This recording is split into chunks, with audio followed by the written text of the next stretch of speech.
na redação. Cada uma dessas 5 competências vale 200 pontos para a gente chegar à nota máxima, que é a nota 1000, porque é possível. É possível quando você entende profundamente o que cada uma das 5 competências exige. É impossível você dominar uma redação, dominar um jogo sem entender as regras do jogo. Você precisa entender o que é avaliado em cada uma das 5 competências. A primeira delas, a grande vilã, a mais temida, é a norma padrão da língua portuguesa. É a competência número 1, que vai avaliar os erros ortográficos, gramaticais, de pontuação, erros de vírgula, crase, que sempre pega os alunos. E aí, eu sugiro fortemente que vocês assistam a aulas específicas sobre esses assuntos, tá? Para diminuir o número de erros. Mas a competência 1 é dividida em 2 vertentes: erros de estrutura sintática e desvios. Então, você precisa dominar e treinar a redação para ver quais são os erros que você mais comete de acordo com a língua portuguesa para evitar esses erros. Ok?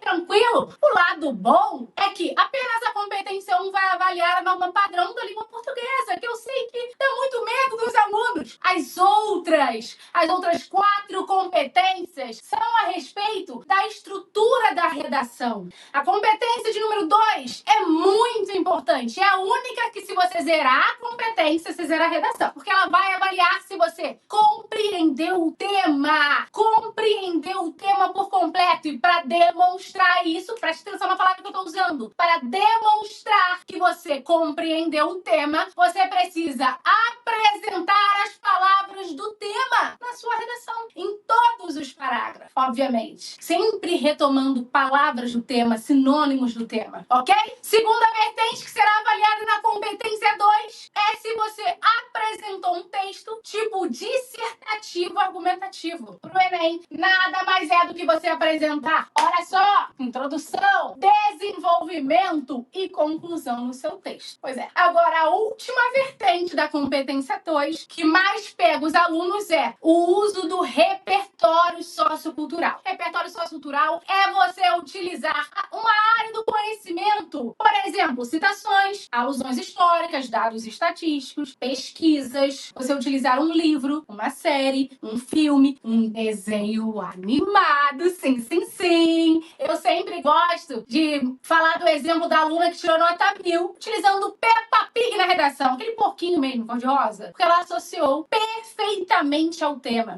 Por quê? Porque exatamente o que é exigido a respeito do repertório sociocultural é que ele seja legitimado. Para ser legitimado, ele tem que ser do seu conhecimento de mundo. Ele precisa extrapolar os textos motivadores e ter respaldo nessas áreas que são reconhecidas. Ele precisa ainda ser pertinente ao assunto que está sendo tratado no tema. No caso da aluna que utilizou Peppa Pig, era um tema publicidade infantil. E ela utilizou Peppa Pig para mostrar que antigamente as crianças que imitavam sons de porcos eram consideradas mal educadas. Mas hoje, com o desenho Peppa Pig sendo exposto a muitas crianças, isso foi se naturalizando. Olha que sacada! Então, ela matou as 3 chaves do repertório, que é o repertório legitimado, é do conhecimento de mundo, está de acordo com as áreas que são reconhecidas, é o repertório pertinente, porque claramente Peppa Pig é um desenho animado, publicidade infantil era o tema. Ele tem relação clara com o assunto do tema. Isso é pertinente. Agora, o uso produtivo é a forma como você relaciona o repertório com o tema. Alusões históricas, temos várias áreas do conhecimento que são reconhecidas pela banca do Enem. E mais importante, Constituição, Declaração Universal dos Direitos Humanos, mais importante, não tem área do conhecimento que valha mais ponto do que outra. O importante é cumprir esses 3 requisitos. Competência 3, pra gente ser rápido, vai avaliar o seu projeto de texto, a sua organização textual. Aqui, eu não preciso explicar muito, nem me estender muito, porque quando eu vou falar sobre a estrutura da sua redação, o passo a passo mais visto nas redações nota 1000, ele já estará de acordo com um bom projeto de texto. Competência de número 4 vai avaliar o uso dos mecanismos linguísticos necessários para a construção da sua argumentação, que nada mais é do que você utilizar conectivos para ligar os períodos, as frases do seu texto, os parágrafos do seu texto. E para fechar, a competência 5, a minha queridinha, mais fácil de todas, é a competência que vai avaliar a sua proposta de intervenção. Nada mais é do que um plano de ação redação efetivo que tem o intuito de amenizar o problema que está sendo tratado no texto. Todo tema de redação aborda um problema. Todo tema de redação aborda um problema. Como é que você tem certeza disso, poxa, Lulu? Justamente porque a competência 5, ela exige que você elabore um plano de ação efetivo que tem o intuito de amenizar esse problema aqui. Olha como faz sentido agora. Olha como faz sentido. Então, isso é a garantia de que você vai se deparar com um problema no tema. E mais do que isso, eu posso te garantir que a maioria dos alunos não faz ideia disso. Milhões de pessoas fazem a prova. Milhões de pessoas não sabem dessa exigência que é específica da redação do Enem.